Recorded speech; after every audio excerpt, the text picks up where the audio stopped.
Hoy vamos a cometer el ejercicio propuesto en la Universidad de Oviedo de Matemáticas aplicadas a las ciencias sociales en la convocatoria de julio de 2019.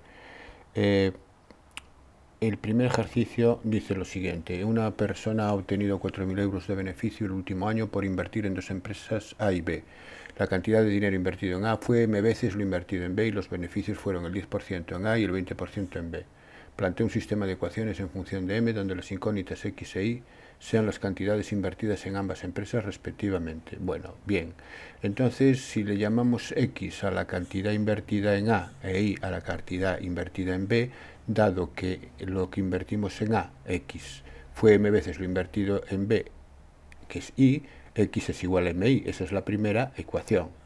Y la segunda ecuación es que los beneficios totales fueron de 4.000 euros, pero los beneficios totales son el 10% de lo invertido en A, es el 10% de X, sería 10X partido por 100 más 20Y partido por 100, sería igual a 4.000. Esa sería la siguiente ecuación. Haciendo operaciones aquí, en esta segunda ecuación, resulta que, y simplificando, me queda que esta ecuación es x más 2y igual a 40.000. Bien, ahí ya no me paro, ¿no? Porque esto es evidente. Sacando los ceros aquí en estas fracciones, el 10 pasa multiplicando para acá, 40.000, entonces me quedaría x más 2 igual a 40.000. Bien, esto es un sistema de dos ecuaciones con dos incógnitas, con un parámetro m. Vamos a aplicar el teorema de Rouchet. Bueno, no, vamos a hacerlo mejor por el método de Gauss. Vamos a hacerlo por el método de Gauss y vamos a escribir la matriz principal con la ampliada, con la columna de la ampliada. Entonces escribimos la matriz ampliada, que sería 1 menos m0, 1, 2, 4000. Vamos a aplicar el Gauss para hallar el rango, los rangos de la matriz principal y de la ampliada. Entonces aquí voy a anular es el 1, este 1, para lo cual resto directamente la fila segunda a la fila primera.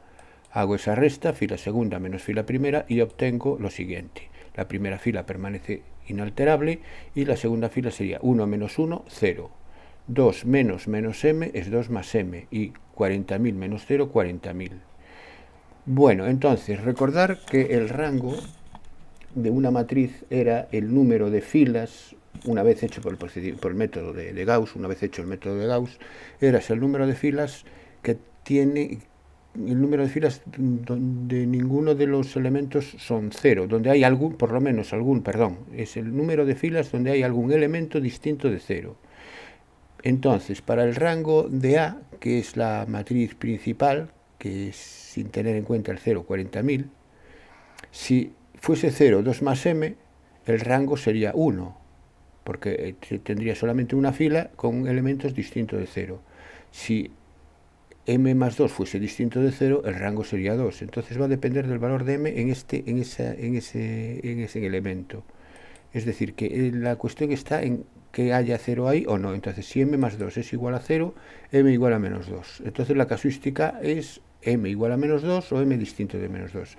¿Qué pasa si m es igual a menos 2? Si m es igual a menos 2, el rango de A es 1, porque el número de filas que al menos tienen un elemento distinto de 0 es una sola, porque aquí sería 0, 0.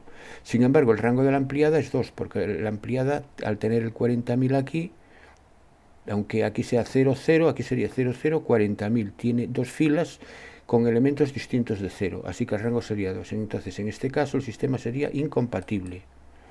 ¿Y si m es distinto de menos 2? Si m es distinto de menos 2, el rango de A y el rango de la ampliada coinciden y ambos son 2.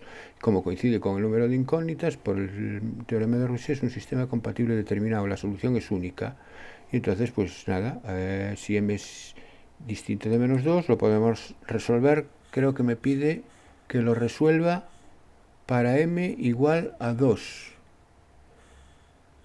¿Para qué valores de m el sistema tiene solución? Bien, para m distinto de menos 2. En caso de existir, ¿es siempre única? Sí. ¿Es posible que la empresa se haya invertido el doble que en B? Es decir, m igual a 2. ¿Es posible para m igual a 2? En caso afirmativo, ¿cuánto se invirtió? Bueno, pues es posible, porque sabemos que para el caso m igual a 2 hay solución única. Entonces, ¿cuánto se invirtió en A? Hay que hallar x. Bueno, pues es resolver el sistema para m igual a 2. Y este sistema resuelto, pues aquí se puede hacer sumando por reducción ya inmediatamente y queda que x es igual a 20.000. Es decir, que cuando x es igual a 20.000 se ha invertido el doble en x es el doble de lo que se ha invertido en y. Siguiente ejercicio. Dos fuentes de energía A y B producen electricidad durante 6 horas. Si dado un instante de tiempo x en el intervalo 0,6 se tiene que f de x representa la electricidad producida por la fuente A y g de x la representa la electricidad por la fuente B. Determinar en qué momento se están produciendo la misma cantidad de electricidad en ambas fuentes. Bueno, pues eso es la misma cantidad, hay que identificar las dos funciones, se igualan y se resuelve el sistema, la ecuación que generan, que es una ecuación de segundo grado, cuyas soluciones son 3 y 2, es decir, que a las 2 horas y a las 3 horas se están produciendo la misma electricidad. ¿A cuánto asciende la producción de electricidad de cualquiera de esas dos fuentes en esos momentos? Bien, pues sustituimos por 3, x por 3 en ambas. Sería lo más fácil de sustituir es la de x más 9, que es la más rápida. Se daría a las 3, generarían 12, no sé, en lo que venga dado, en kilovatios o lo que sea, aquí no me lo dice. Sería 12 y en 2 sería 11. 12 y 11 respectivamente, sería 12 y 11. Es decir, g de 3, 12, g de 2, 11, que es lo mismo que f de 3 y que f de 2, evidentemente.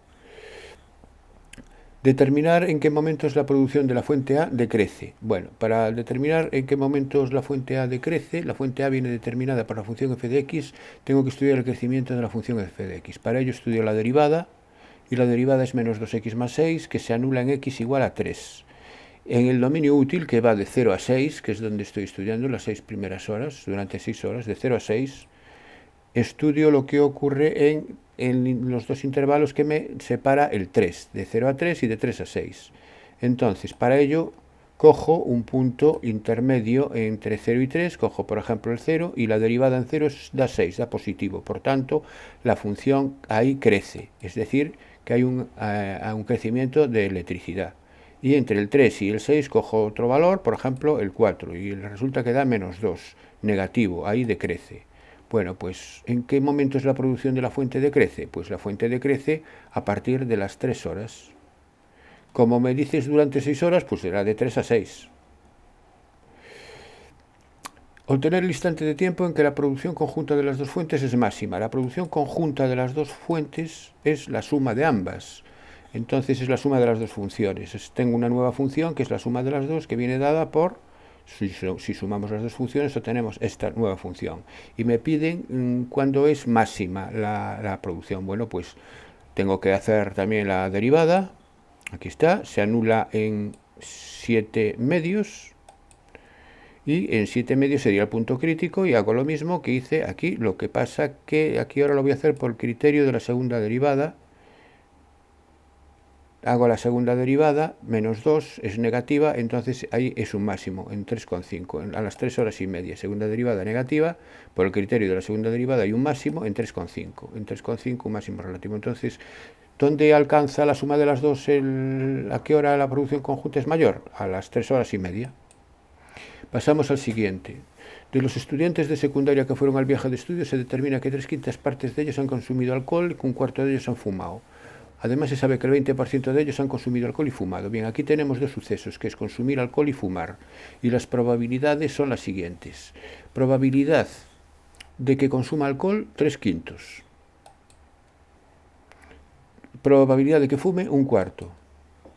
Y que ocurran ambas cosas al mismo tiempo, el 20% es 20 entre 100, que es un quinto también. 20% es un quinto o 20 partido por 100. Es la intersección, ambas cosas. Bien, apartado A.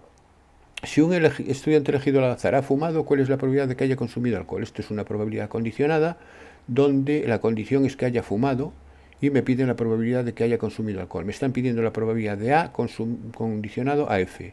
Probabilidad de A condicionado a F es igual a la probabilidad de la intersección partido por la probabilidad de la condición. ¿Tengo todos los elementos en los datos? Sí, porque la probabilidad de A intersección F es un quinto, y la probabilidad de F es un cuarto. Por lo tanto, la solución es 4/5. Si lo quiero expresar en decimal, 0,8. Y el apartado B me dice, si se elige un estudiante al azar, ¿cuál es la probabilidad de que no haya fumado y no haya bebido alcohol? Es decir, ¿cuál es la probabilidad de no F y no A? Esto se puede hacer aplicamos las leyes de Morgan. Sabemos que la intersección de contrarios es el contrario de la unión, por la ley de Morgan, y el contrario de la unión, la probabilidad de un suceso contrario es 1 menos la probabilidad del suceso, 1 menos la probabilidad de F unión A.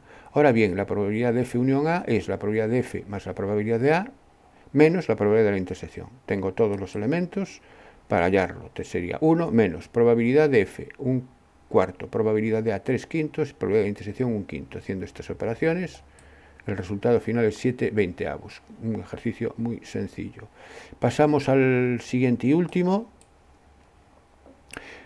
que me dice lo siguiente: ¿cuál sería el tamaño muestral mínimo necesario para que pueda estimarse la verdadera proporción de turistas asiáticos en Asturias a partir de la proporción muestral con un error de estimación máximo del 0,05 y un nivel de confianza del 95%? Bueno, aquí fijaros que no me dan la media muestral ni la media poblacional. Me está hablando de la proporción de turistas asiáticos sin darme ningún dato.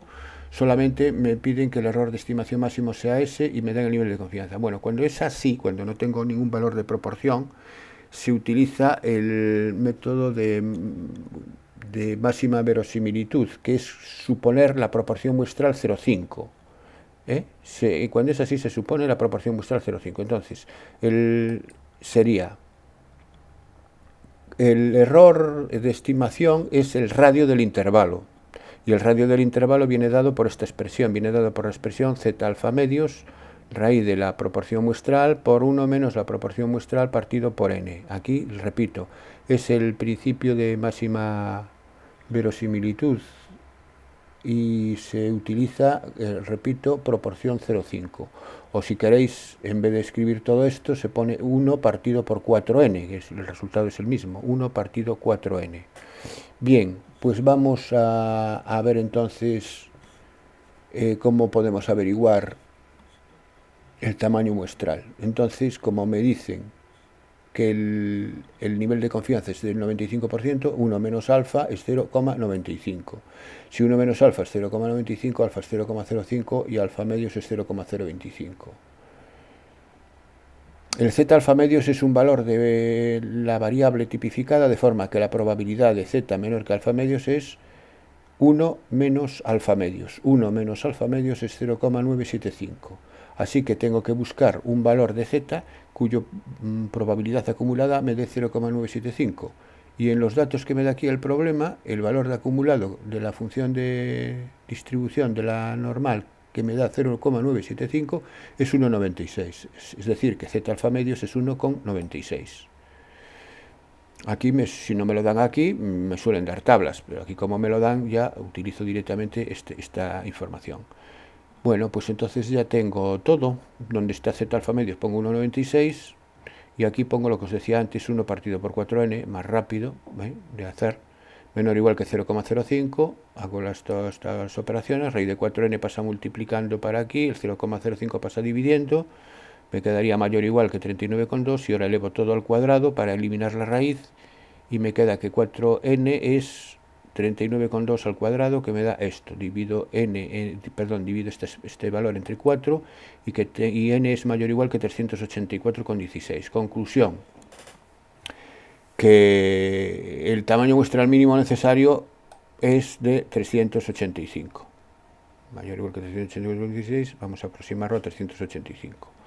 Bien, y el apartado B me dice que una muestra aleatoria de 800 turistas, ahora n es 800, sostuvo que solo 80 de ellos son asiáticos. Entonces sí que tenemos una proporción muestral que sería 80 partido por 800. La proporción muestral, 80 partido por 800, 0,1. Y me pide que en función de esta muestra obtienen con un nivel de confianza del 95% un intervalo para estimar la proporción de turistas asiáticos en Asturias. Bueno, pues sería la proporción muestral más menos y el radio del intervalo, que viene dado por esta expresión, que sería 1,96, porque me sirve el dato del apartado anterior, puesto que el nivel de confianza es el mismo, es el 95%, raíz cuadrada de, y ahora la proporción muestral es el 0,1, es 0,1 por 0,9, partido por n es 800. Haciendo operaciones, 0,1 más menos 0,02. Este es el radio del intervalo, el 0,02, y 0,1 es el centro del intervalo. Si quiero expresarlo en intervalos, resto al 0,1 a 0,02 y tengo el extremo inferior del intervalo, y 0,12 me da el extremo superior, que se obtiene al sumar 0,1 con 0,02. Y esta sería la solución del ejercicio. Bien, espero que lo hayáis entendido y hasta el próximo.